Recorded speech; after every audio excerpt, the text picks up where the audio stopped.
Hi, this is Alicia Moulton from the Honey Company, and I'm filming the last video in a series called 4 Essential Questions for Hive Inspections.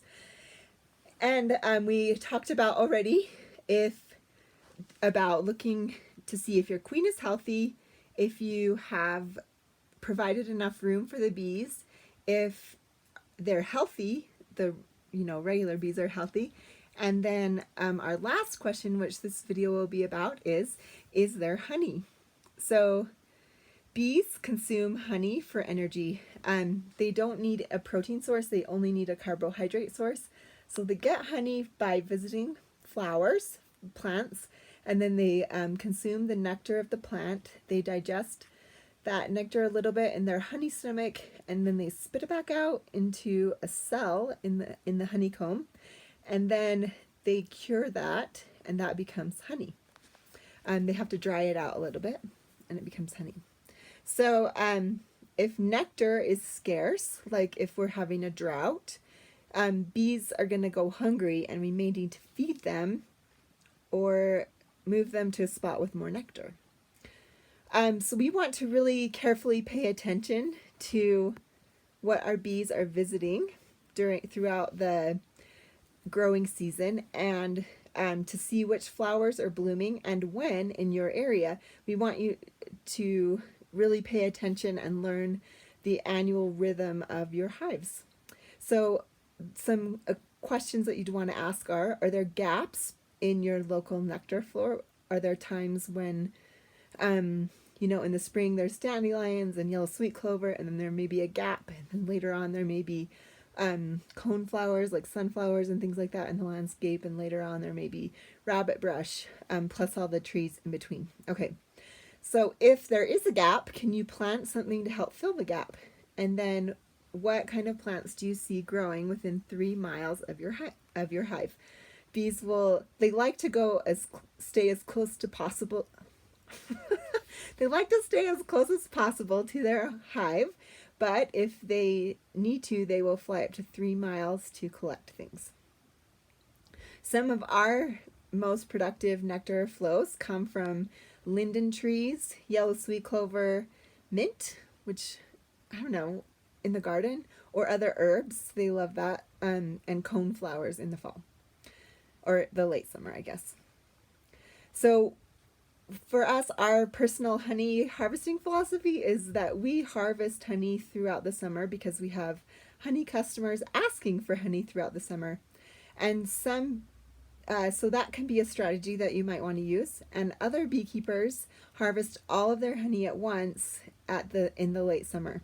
So that harvesting all at once may be a great strategy if you don't own your own extractor and you need to rent one, or you use one at a local beekeeping co-op or something like that. Then you may want to do it all at once.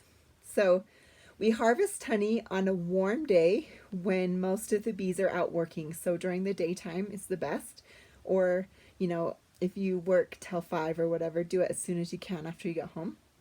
And then we usually see honey in the hive around the corners of the brood chamber, and then in boxes above the brood chamber called honey supers.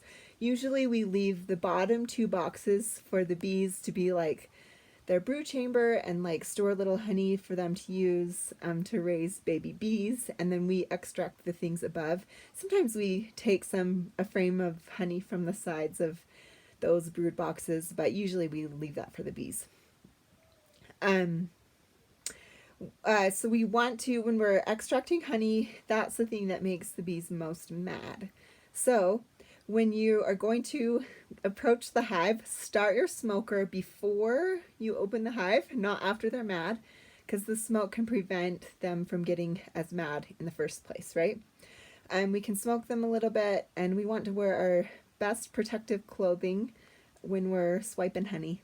And bees, they're just more aggressive because they see that you're stealing their hard work, right? So when we are inspecting the hive, we go through the hive frame by frame and remove the ones that are full of honey.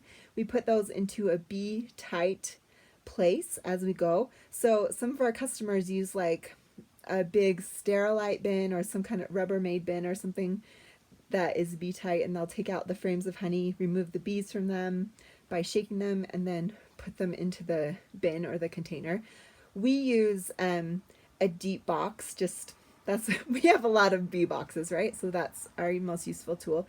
We put them into a deep box with a modified bottom board. It doesn't have an entrance on the bottom board. It just has like, yeah, it just doesn't have an entrance. It's sealed on all four sides. They call it a drip tray.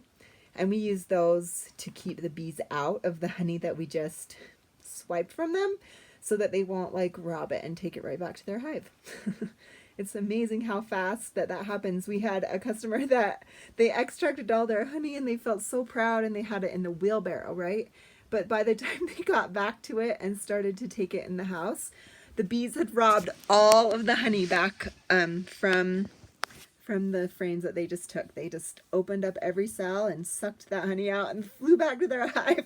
So they kind of wasted their time extracting the honey because of that robbing behavior.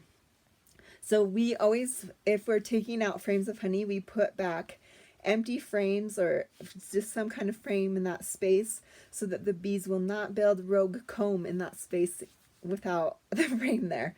Let's see. So we often get asked about pollen and providing pollen for our bees.